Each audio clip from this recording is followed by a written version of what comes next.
So I want to welcome everybody to our Autism Distinguished Lecture Series that's monthly. Today it is a really great pleasure to introduce a guy that I know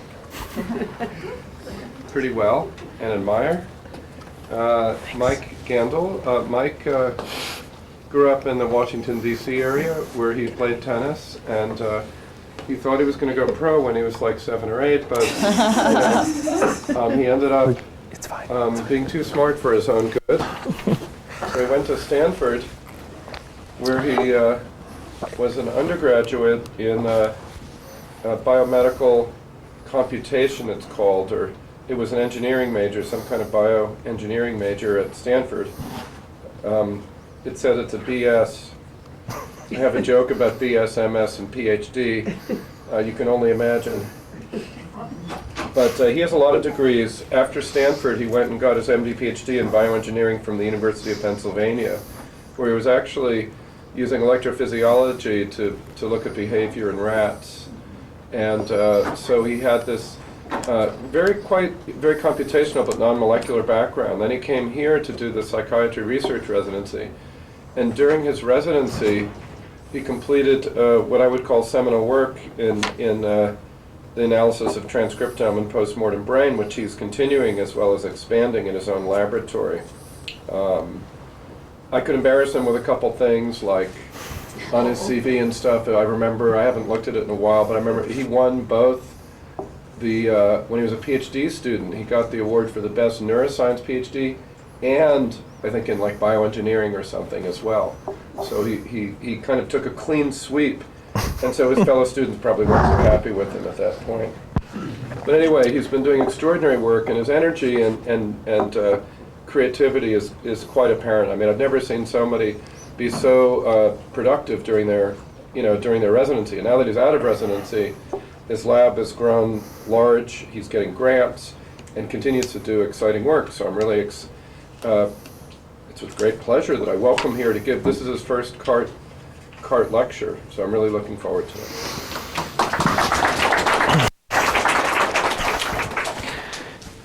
Thank you, Dan, for that way too generous introduction. Thank you all for coming, and I'm not sure that I would include all the things I try to do at the same time as a benefit or more a testament to my insanity, but that's okay. But yeah, no, I'm excited to share some of our work understanding spatio-temporal patterns of gene expression dysregulation in autism, and some of this is published, and then some of this is some hot off the press unpublished work looking at spatial patterns of gene expression change in autism. So I'm excited to present that really for the first time myself. So why are we genomics, and why do we think that genomics can help us understand autism? Well, the last decade or so has seen this dramatic and very exciting increase in the number of genes and number of large-scale genetic associations identifying variants and rare variant-implicated genes associated with autism. And to date, every day there's a new paper on bioRxiv, I think, that increases that number from 99 to 164 to where it was just presented at WCPG, but I think higher than now. And so we're identifying all these genes from rare variant sequencing studies. And then on the common variant side, these large-scale GWAS studies continue to increase in size. There are now, I think, 7 genome-wide significant loci associated with autism, and as the SPARC study from Simon's Foundation increases, I think this is going to dramatically increase as well. And the point is that at the end of the day, there are going to be thousands of genetic variants associated with autism, none of which are going to be present in probably more than 1 or 2% of individuals. And that are demonstrating strong pleiotropy with other psychiatric disorders. And so now the challenge, I think, is becoming one of gene and variant discovery to really interpretation. And so how can we begin to understand how so many different genetic variants are interacting and working together, or working epistatically, if you want to get a little controversial, to impart risk for disease, for autism. And so to illustrate some of these major challenges a little bit more discretely, we have potentially multiple SNPs that are all associated, or not potentially, there are many SNPs associated with autism, showing this really polygenic inheritance pattern, but none of which are fully penetrant for disease. So even the most penetrant of variants like these CHD8 mutations, the loss of function mutations are maybe 80% or so penetrant for disease, and so there still are people who have these variants and don't have disease. And so how can we understand this? There's also substantial pleiotropy, meaning that variants associated with autism also tend to be associated with other neurodevelopmental or psychiatric conditions. This is from the most recent GWAS study of autism, showing pervasive genetic correlations between genetic risk for autism and many other phenotypes. And so you can see these are all significantly positively associated with autism, things like schizophrenia, as well as neuroticism, depression, ADHD. And so the same variants are mediating some of these other, what we think of as clinically distinct disorders, and that becomes a major challenge. And then finally, there's a large issue as we continue to identify variants associated with autism. Many of them pop up in these non-coding regions of the genome where we don't really understand what the function is. And it's just to show you an example, this is also from the most recent GWAS study. And this is a region on chromosome 20 that shows the strongest association with autism. And all of these dots here, all these variants are significantly associated with autism, but there's likely only one or a small number of causal variants in this locus. And the process of linkage disequilibrium, the fact that these variants are all sort of inherited together in families, very hard to distinguish which one of these variants is really the kind of true causal variant. The other complication is that this spans a large region of the genome that overlaps with a number of genes, and it's not really clear what these variants are doing. We think they're regulating the expression or splicing of one of the genes in the nearby region, but we don't know which one. So how can we begin to understand really the neurobiology? How can we begin to link these genetic association signals to really better understand autism? Well, the approach that we take is to invoke the central dogma of biology, that DNA encodes for RNA and is translated into protein. And if we look one step downstream of genetic variation at the transcriptome level and use this as a quantitative molecular phenotype, we can potentially use this to first reduce the massive dimensionality of our genome. So we have 3 billion base pairs of DNA, and that any of which could have a variant, but those encode for 30,000 genes in a quantitative way. So there's expression levels of these genes. We can reduce the dimensionality of the search space from 3 billion to 30,000, which is quite a dramatic improvement in power. And we can use this approach, this quantitative molecular phenotype of gene expression, both in a forward genetic context to interpret the individual function of a given variant. So say we have a variant that we think is associated with a trait, we can look at how it impacts the transcriptome. Or we can look in the reverse genetic approach to characterize case-controlled differences in gene expression patterns in brain and hopefully identify something of a convergent molecular pattern that may give us greater insight into what the sort of far downstream consequences are of genetic variation associated with autism. So this is really what Dan has been doing and been extremely successful with over the last decade, is characterizing this convergent molecular pathology of autism.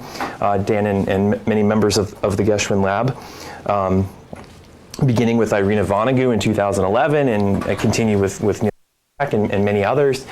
And what their work characterized gene expression patterns across 3 brain regions: frontal cortex, temporal cortex, and cerebellum, in about 50 individuals, a little bit more than 50 individuals with autism and about 50 controls.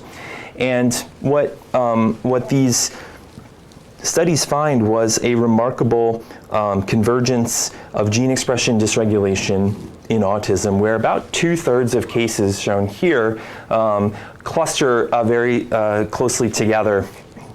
and exhibit this pattern of genes that are either downregulated or upregulated compared to controls. And this is not being driven by other potentially confounding factors, things like RNA quality or gender or anything like that, and seems to be most apparent in the cortical regions compared to the cerebellum, but really kind of pointing to this convergence.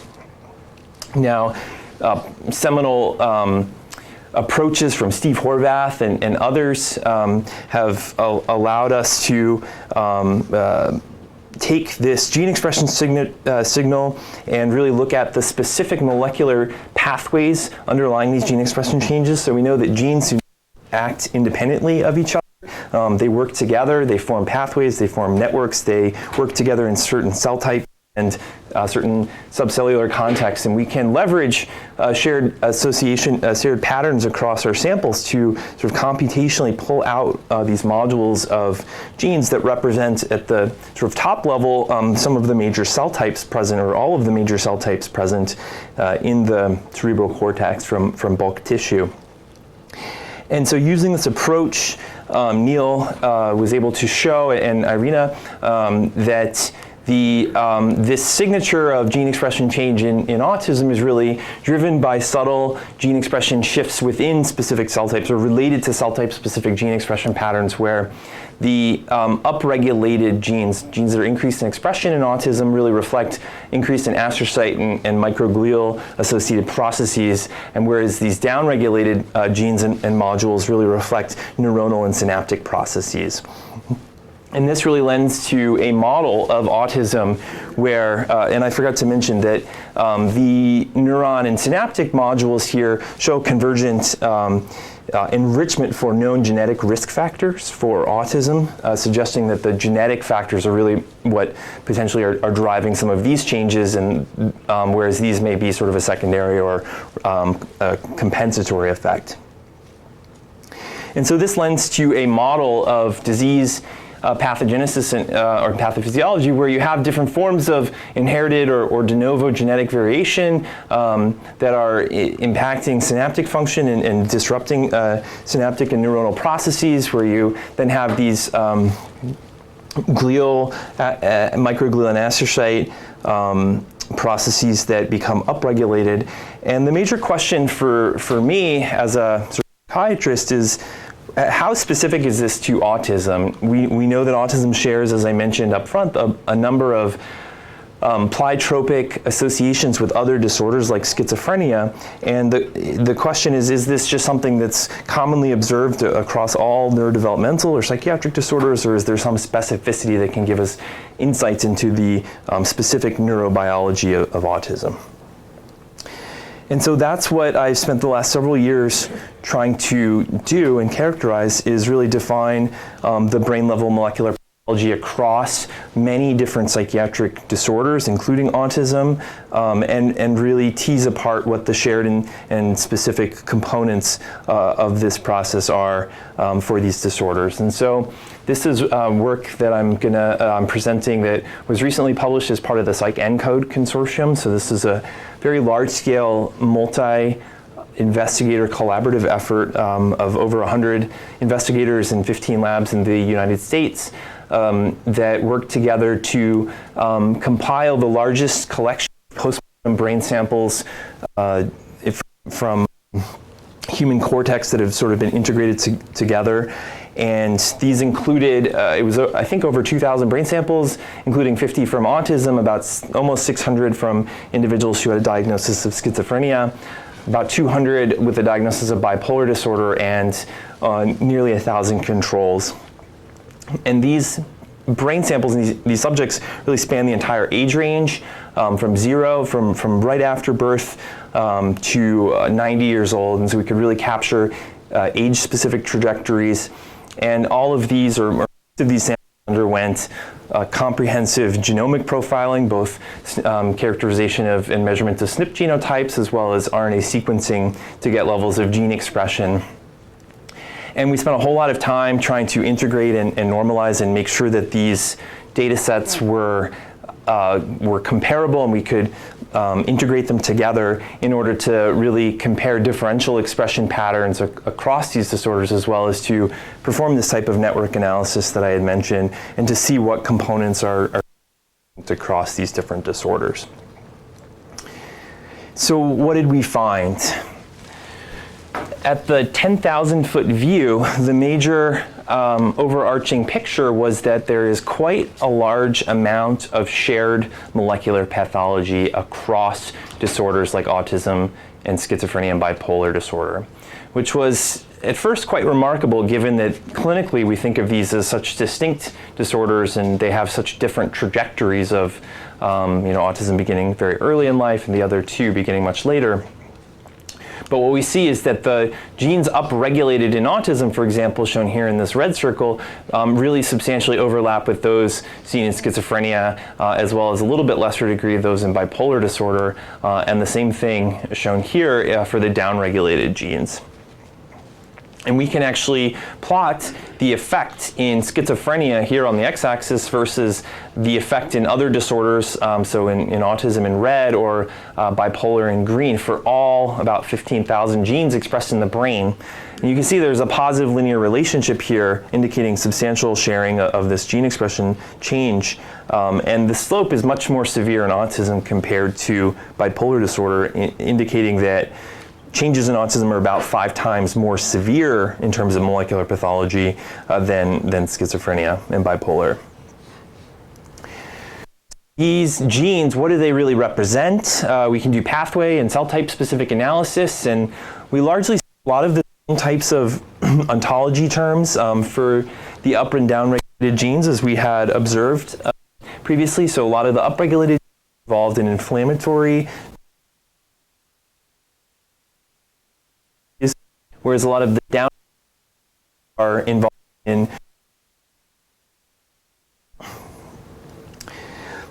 we can also, one of the benefits of RNA sequencing to characterize these gene expression patterns is we can look at other forms of genetic regulation besides just the overall levels of gene expression in brain. So normally when you do a gene expression experiment, oh, I did do that. You look at sort of all of the RNA-seq reads that map to any of the exons of a given gene, gives you an overall picture of the level of expression of that gene in your sample. But we can also look at things like specific exons, how we know that there's a lot of alternative splicing that happens in the transcriptome. Included or not included in the transcripts in a given sample, and we can plot that as a delta psi percent splice, which is a completely different type of a measure of RNA-seq or of genomic regulation. But even though this is a really different form of genetic regulation, we observe almost the exact same pattern of strong sharing between schizophrenia, autism, and bipolar disorder, as shown here, with a much more severe pathology in autism compared to the other disorders. So what does this look like in a specific example? For the neurobiologists in the room, this is the GRIN1. This is the obligate NMDA receptor subunit 1 involved in synaptic plasticity and glutamatergic signaling. And it has an exon right here, exon number 4, which is known to be very sensitive to activity-dependent gene regulation. So the more that a neuron is firing, this exon will either get spliced in or out to sort of regulate some of the signaling. And what we see is that this exon is specifically skipped in autism to a much more degree than seen in controls. And that same exon is also skipped in schizophrenia samples, albeit to a slightly lesser degree. But again, showing this sort of convergent pattern of transcriptomic change. Now, these plots here kind of give you a 10,000-foot view of the gene expression patterns in the brain. We're looking at all genes that are expressed and changes across all of them, but what's really driving these specific signals? So as I mentioned, that genes form these networks, and we can pull out the specific networks and see how those are changing in autism compared to controls. and compared to these other disorders.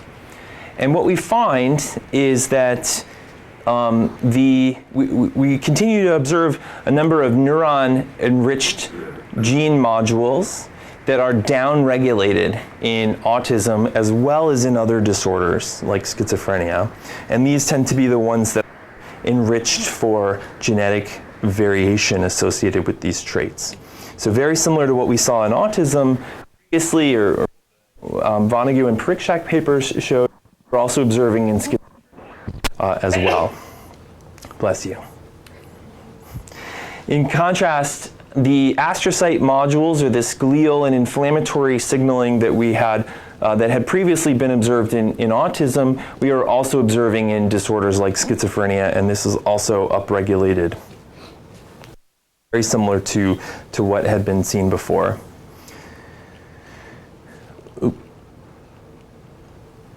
We identify a module that very clearly represents the boundary between endothelial cells and parasites, and this is what forms the blood-brain barrier, this tight coupling to protect the blood, to protect the brain from sort of toxic insults that could be present in the blood, and a number of very canonical markers of this biological process are represented in this module here, and this was really strongly downregulated across all disorders, which we thought was quite interesting.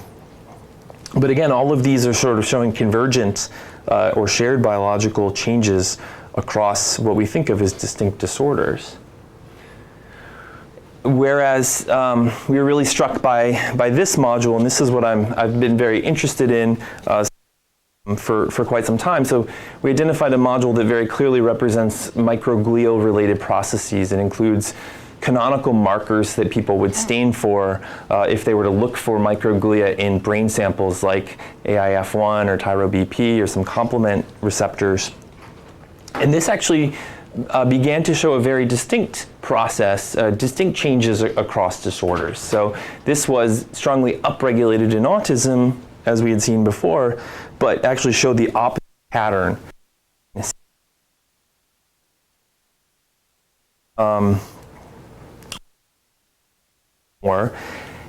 And because we had compiled such a large number of control samples, span the 90, we were able to begin to pull out specific age or pseudo trajectories. And so this is looking at what the microglial module sort of looks like as a function of age across all of our samples, normalized to controls. And so controls would just be a flat line here in black, and all the red dots are subjects with autism. You can see we tend to have much younger subjects with autism compared to the other disorders. You can't really even diagnose schizophrenia, for example, until probably like 18 years old.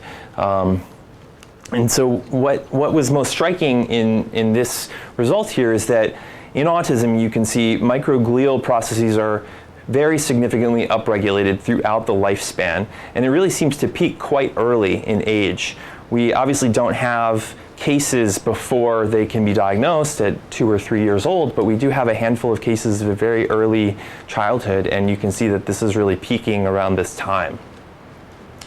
In contrast with schizophrenia and bipolar disorder in blue and green, you can see, maybe there's a little peak early. This is not significant though, it's hard to tell, but what is clear is that this line really dips down below controls in middle age. So around 50 years old, this microglial signature is really much lower in schizophrenia and bipolar disorder samples than it is both in controls, and then it remains upregulated in autism. And so we understand what this means. I think this actually sort of is reflective of differences in synaptic pruning that may or may not be disrupted across or changed in different ways across the disorders, and I think this can actually give us some important insights into mechanisms of disease. But for example, we know that schizophrenia, for example, is thought to have overactive synaptic pruning, leading to thinner brain cortex and larger ventricles. And it seems that perhaps, and the microglia are involved in this process by sort of mediating some of the pruning.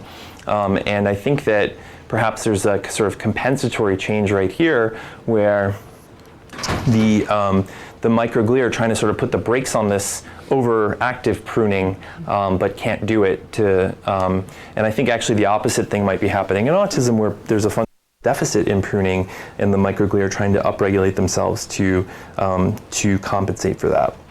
But again, this is all very speculative at this point. But so putting all these things together, we have genetic variation, rare and common, really sort of converging on synaptic dysregulation. And that is sort of seems to be the primary insult.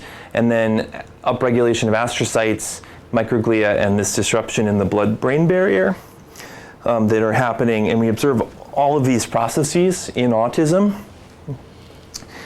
But only some of these, and we observe a lot of these processes in schizophrenia, with the exception of the microglial changes. And bipolar disorder shows similar but slightly lesser degree of these processes as well.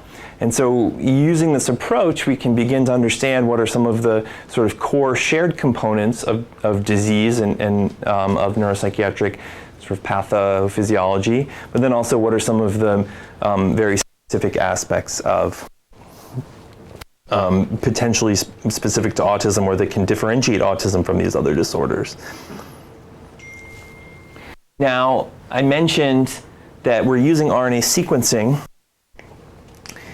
and RNA sequencing allows us to create forms of genetic regulation, characterize gene expression levels by looking at all the reads that map to a given gene. We can also look at splicing, which I had shown you a little bit before. At the end of the day, the gene is really encoding for specific isoforms. So the transcript isoforms, where all of the different splicing changes have been made, are what is the final input of the transcriptome that then goes to the ribosome and either. And this is really what we want to be able to get at. And there are new methods to be able to estimate these changes from gene expression. It's not there's still kind of methods being developed, but we can begin to detect or estimate about 95,000 transcripts in the brain as opposed to about 25,000 genes. And so on average, each gene would have about 4 different transcripts, and we can begin to see if that is potentially giving us greater specificity for some of these gene expression findings that we see. And the answer is yes. So once we begin to look at isoform level changes in brain, we start much more specific patterns, or we start to see that a lot of the shared pathology that we observed before starts to break down and is really not observed at the isoform level to the same degree. Now you might say we're estimating these much less accurately, or maybe isoforms just aren't changing that much and it's really the gene that's important. But we can look at effect sizes, and so here I'm showing you a histogram of genes that are genes or isoforms that are differentially expressed across disease. So all the ones above are upregulated up here. These are all the ones that are downregulated, and I'm plotting them as a function of their absolute value of their effect size. So the features that are most changed in disease would be over on the right side, and whereas the ones that are showing these tiny effects would be towards the left. And what the most important point of this plot is that you can see in blue here that there are a whole lot of isoforms that are differentially expressed in autism that have much higher effect sizes than genes in red. And this is a highly significant difference where we can really capture much larger impact or larger effect changes when looking at this isoform level than at the gene level, although we still see a lot of changes at the gene level as well. And this pattern is also true for schizophrenia, although not quite as to the same degree, but was still highly significant, where we see much larger effect sizes at the isoform level than at the gene level. So, and then finally, we can begin to look at where genetic regulation is really acting, or if there's convergence across these different features. And so when we take the largest GWAS association studies for autism or for schizophrenia, and we look to see where is this genetic signal most enriched, either among differentially expressed isoforms, differentially expressed genes, or differentially spliced genes observed in these postmortem brain tissue, we can see that the largest, by far, enrichment is for downregulated isoforms. And this is in schizophrenia, which has the sort of most well-powered GWAS, although in autism it seems to be this differential splicing signal that maybe is reaching significant, although it didn't quite meet the threshold. But again, suggesting that really looking at how splicing and isoform level changes are affected by gene GWAS, I think, is a really important next step, and this is something that we're really actively working on in our lab. Okay, so in the last couple of minutes, I want to tell you a little bit of a news story that we haven't really presented much on, that's been a work in progress for many years, and that's looking really at the spatial dimension. So we've kind of looked at temporal changes over lifespan and this cross disorder changes, but one other very important question that we've been thinking about is what brain regions? Are these changes that we see in autism, is this just a pervasive thing across the brain, or are there specific regions within the brain that sort of show more effect that may better give us better insight into the underlying neurobiology of what's happening? Mike, can I ask you a question? Yes. Help me understand something. So when you have these large data sets, how do you go about asking which changes in transcripts are, a primary problem versus which are secondary, potentially compensatory? Can you look at the age changes? Yes. And so no, it's a great question. If anyone has questions, feel free to just shout out. So it's, yes, when we're looking at postmortem tissue, we always have the potential confound that any case control study that there's a reverse causal effect, meaning that it's really having the disease that's causing this what we're observing, rather than this being what's causing the disease or mechanism of disease.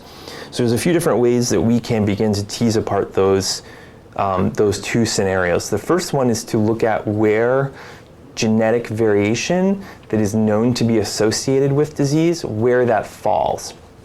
And so, example, that rare variants and common variants, these things that people have, it affects them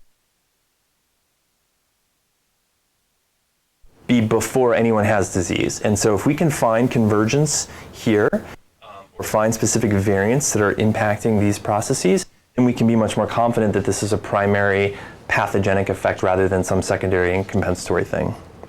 And that's what I try to show here a little bit, where we know that microglial activation and astrocyte upregulation are not enriched, at least in autism, for genetic factors. Now, maybe that's because our genetic association studies are underpowered, which is true, but we would have thought we would have seen a hint of a signal, whereas, for example, in Alzheimer's disease, it's all in here. It's all in this microglial inflammatory change.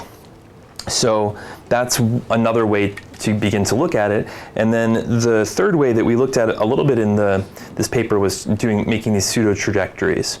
So we can look at how changes peak either with age, and so we know, for example, we would hypothesize that changes that are more are peaking earlier in the course of the illness are more likely to be pathogenic. And so if we see things that start here and then kind of get, show an increase over time, then we would suspect that those are more likely to be reactive. But yeah, it's a really good point. It's really hard to make these statements, and so we try not to overly interpret the causal direction, and it's always a challenge. And then using animal models and things like that we could, is another way. Okay, so this is work that that has been really spearheaded by Jill. I think you all, or many of you know Jill. She's a really superstar graduate student working with me and Dan, who's really spearheaded all of this, and so I'm really presenting Jill's work here. And so what Jill has been doing, and what is to really collect and to characterize RNA sequencing data across 10 different or 11 different brain regions in autism. So the previous data that I have presented to you is really from superior temporal gyrus in the temporal cortex, and frontal cortex sample, but we don't know how much that generalizes to the entire brain in autism. We just sort of assumed, because superior temporal gyrus is related to language function, and we know language processing and language is a key core symptom of autism, that might be a region, but we certainly had no actual empiric evidence, I believe, for that. And so here we wanted to just span the entire cortex and really characterize these same patterns. And so we collected a little over 800 samples from 112 subjects, average of 6 regions per subject. And these spanned the same set of controls, idiopathic ASD individuals, and about a handful of individuals with Dup15q syndrome as well. And again, spanning sort of a whole age range. And I'll talk mostly about the idiopathic autism, just because we don't have as many unique subjects for Dup15q syndrome, so it's a little bit harder to make statistical inference. But so we compile these different samples. I'm showing you the number of samples here compiled across these different regions. So we obviously have the most number for this frontal and temporal region that we had previously profiled. BA9 is frontal cortex and BA41 temporal, but then we added in all of these other regions spanning all the cortical lobes.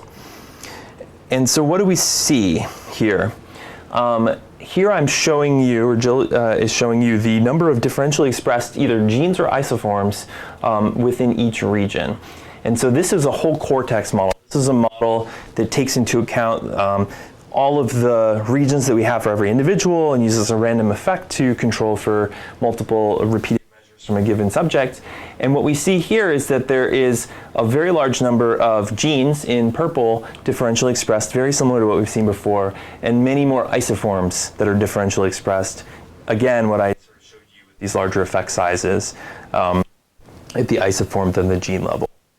But when we look and break down each individual region and side by side, and it's very statistically challenging to do this in a paired fashion to make sure that we have the same number of subjects and samples for each one, but we spent a whole lot of time developing statistical methods with help from some of our colleagues to do this.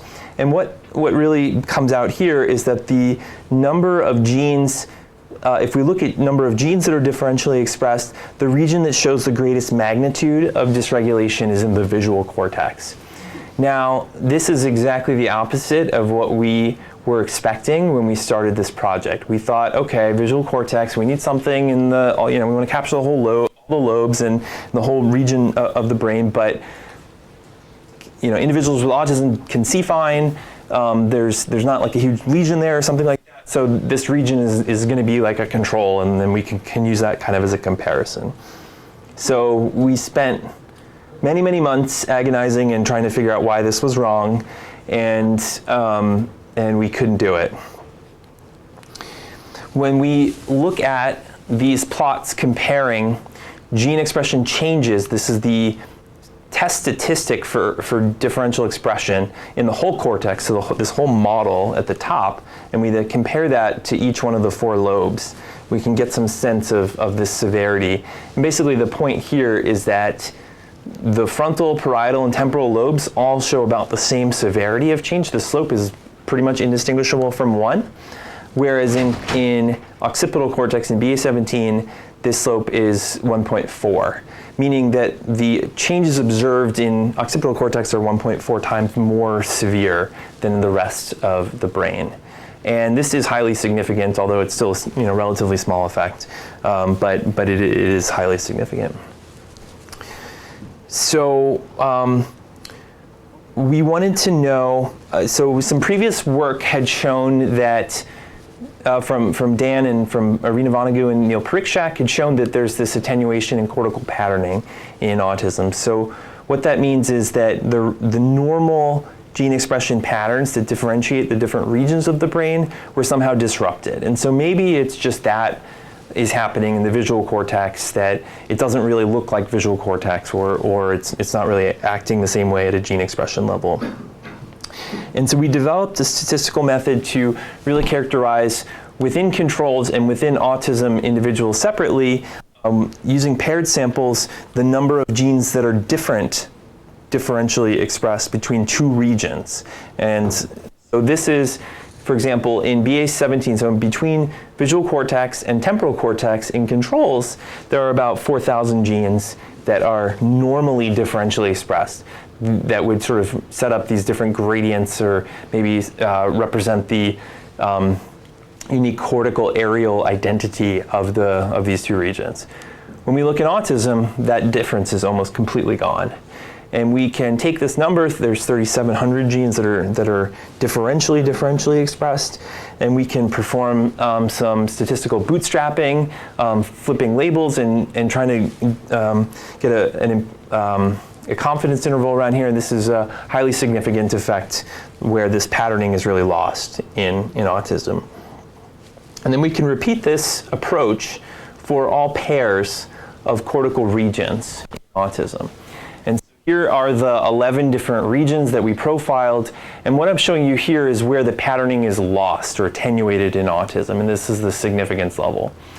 And essentially what you can see is that BA17 is normally very different in controls from all other regions of the brain, and that difference is very much attenuated in autism. And there really seems to be this posterior gradient where there's this normal axis of gene expression from the anterior region of the brain to the posterior region that sets up this cortical areal identity, and that seems to be very much disrupted in autism. Now that, to be even more concrete, this is what it looks like at the paired samples at the gene level. So these are the genes that form this attenuated cortical patterning are shown here. And are summarized by their top mean expression, and we compare them between BA4, so frontal cortex and occipital. And so what you can see in controls, there's this big increase, almost a very consistent increase in this set of genes between frontal and visual cortex, and that relationship is completely lost. Maybe the mean is slightly higher in autism, but within the pairs there's just a lot more noise, and it's just very much attenuated. Same thing with downregulated genes. These are the genes that are normally very downregulated in visual cortex, and that patterning is really lost in autism. And so it's a pretty striking difference that we see, but again, these are sort of all genes that are patterned, but we want to know what biological processes do these represent. So, or what more specifically is sort of happening here to alter this. And so we can go back to our network analysis and decompose the specific modules that are either regionally consistent, so present sort of across, where the differences are present across all the cortical regions, or that are much more variable. And I'll just, for sake of time, highlight a few that are very consistently observed across all regions. And so this is basically the effect in autism. Red is up compared to controls, blue is down. We see this blood-brain barrier disruption is very consistent across all the regions. Same thing with this neuronal synaptic plasticity module. There's a module of astrocytes and protein folding that again show these very consistent patterns. But when we but there are also a number of modules that are much more regionally variable. And so I'll just highlight a few, some of them related to microglia, for example, and immune response that tend to be much more upregulated in visual cortex than other regions, although they're still observed to some degree in the other regions. And then a number of neuronal specific presynaptic processes in neurite morphogenesis, for example, that seems to be much more downregulated in the visual cortex than in other regions of the brain. So what does this look like, this one module? And again, just sort of showing you what the aggregate effects in the module are. Green is the controls across regions. You can see in the controls there's this posterior upregulation of these genes. As you go more posteriorly in the brain, these genes normally upregulate. In autism, it's much more flat, and it's most attenuated in these sort of posterior predominant regions.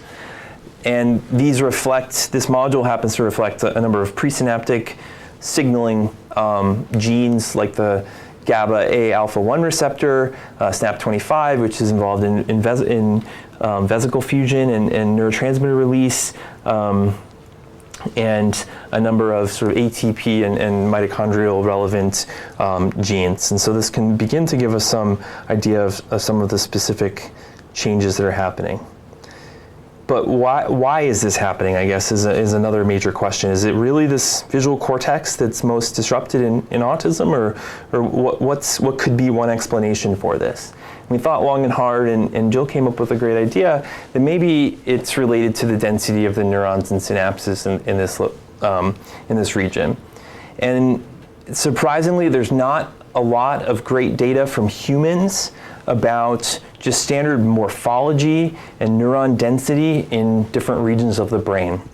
But in monkey literature, this has been really well established. And so where they flattened the cortex of the monkey brain, this is the macaque brain, or chimpanzee brain, and then did staining for density of neurons or glia, and they can map this back to the spatial location. And what's seen here is that the highest density of neurons is observed in V1, visual cortex, primary visual cortex, followed by V2, somatosensory, and then frontal cortex.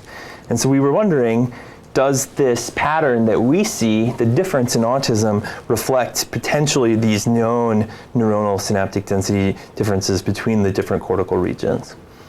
And so when we correlate this with with those measurements from chimpanzee and macaque brain, we see there's a really significant correlation. So the more neuron dense the region of the brain is, and the more that some of these modules are dysregulated in autism.